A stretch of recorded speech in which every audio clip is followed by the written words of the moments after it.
Hi guys!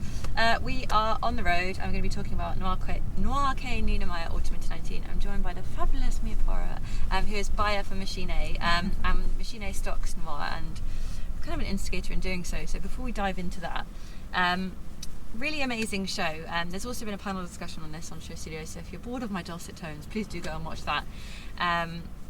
Fantastic show. The Noir Kei Ninomiya shows, I should say, are really intimate settings. There's not a whole lot of people there.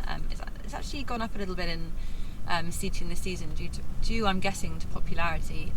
But it's beautifully intimate, and last season was so romantic, so lovely, beautiful dandelion headpieces that kind of fell as the models walked, and almost plasticky patterns on skirts. And a lot of people mightn't recognise Ninomiya from the Moncler Genius collaborations, which are kind of larger than life avant-garde versions of the designs, which are already pretty avant-garde as it stands.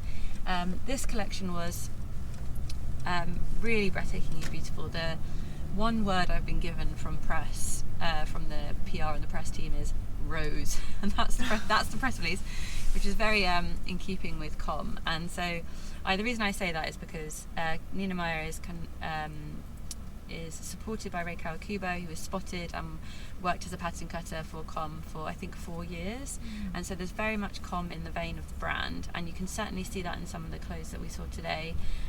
Almost some Junya-esque origami style skirts. But before I get onto Junya-esque, amazing headpieces by Makoto Azuma. I think I'm pronouncing that poorly. Who you might recognise from doing the floral headpiece on Rihanna, which is the Vogue cover that Nick Knight shot. Has also done lots of amazing stuff with Ninomiya before.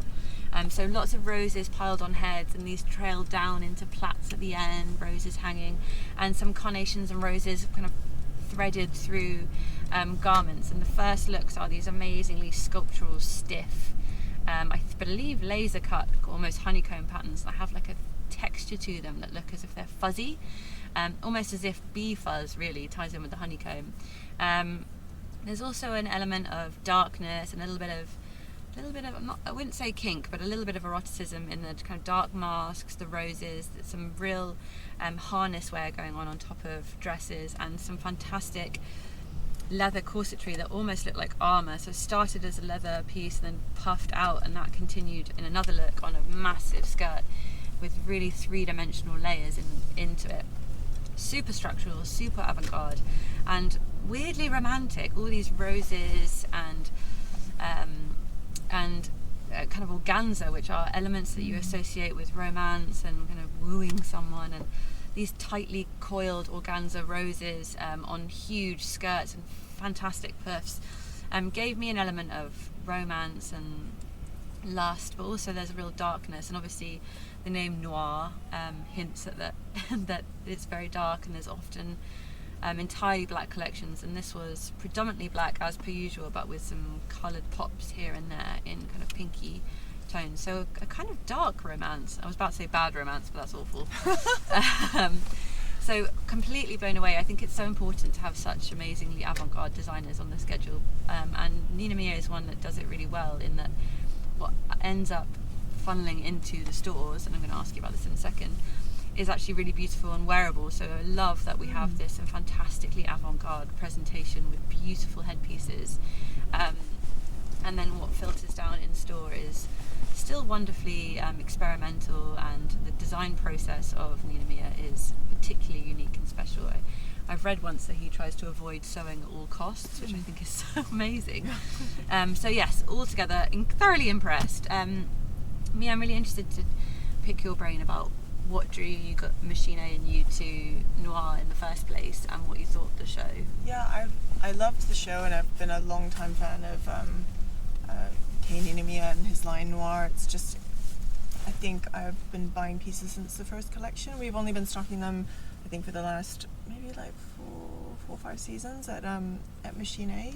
But yeah, I just love his inspiration, that he didn't want to construct garments with stitching, which I thought was really interesting as a concept, but also it was, when he started, it was pure black, so it was much more focused on like the techniques and the textures, and so it's almost like if you limit yourself on one aspect, then you have to push yourself in all other ones. So it was like lots of different ways to, I think one of the dresses I had was like lots of different scalloping and kind of, it almost looked like a curtain, like you could ruche it up and down. There are lots of pearls in it. Yeah. There's lots of, there's another dress that had lots of different panels that were put together with like, kind of like almost like a pakaro band sort of effect, that thing. So a lot of interesting elements in a black dress, which I love, you know, but you buy a black dress every season, but how do you reinvent that? So I love him because he has his own signature, he has a concept, and then it also balances these elements of like kind of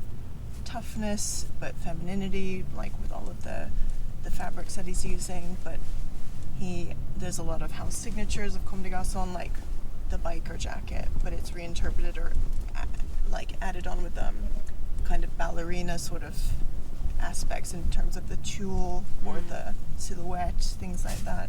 And one of my favorite pieces from him actually was he did a lot of accessories one season which were quite bondage-esque, like kind of harnesses, but in very interesting materials. It's always the materials that he uses that I'm impressed with. Like it was just plastic, but woven plastic. So it's the materials and then the unorthodox way of assembling them, I think, that I love about him. And to have that kind of precision and that kind of unique way of making something, but at such an impressive scale, and to make something so. Because I mean, if you didn't know the brand, you were like, oh, it's plastic, but it's kind of woven, so he doesn't stitch, and it's all black, and it's a bit avant-garde, but actually it's so beautifully luxurious in the lack of tradition, if that makes any sense whatsoever. It's like a new tradition, because these materials, maybe they just haven't been used with the techniques before. So then it makes it kind of more, not futuristic, but just more modern. It's something kind of actually new.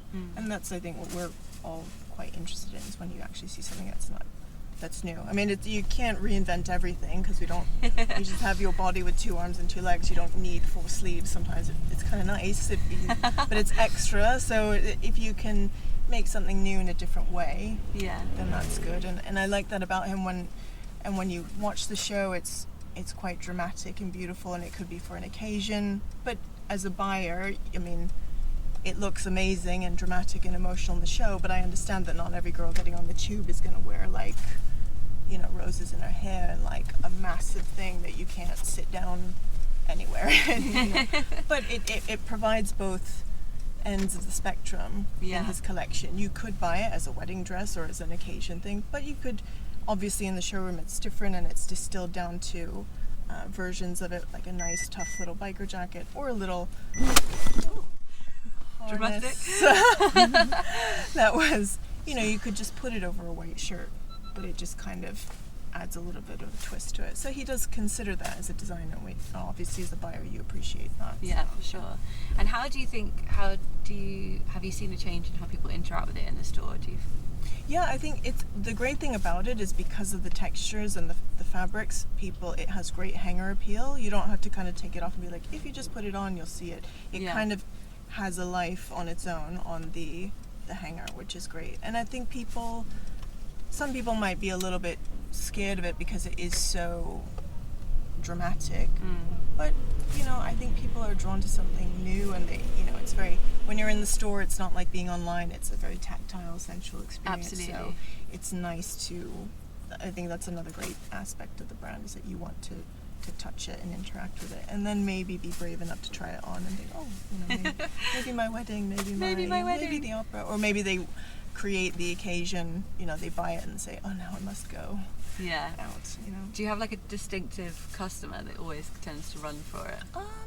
There's no particular girl or woman for it, really.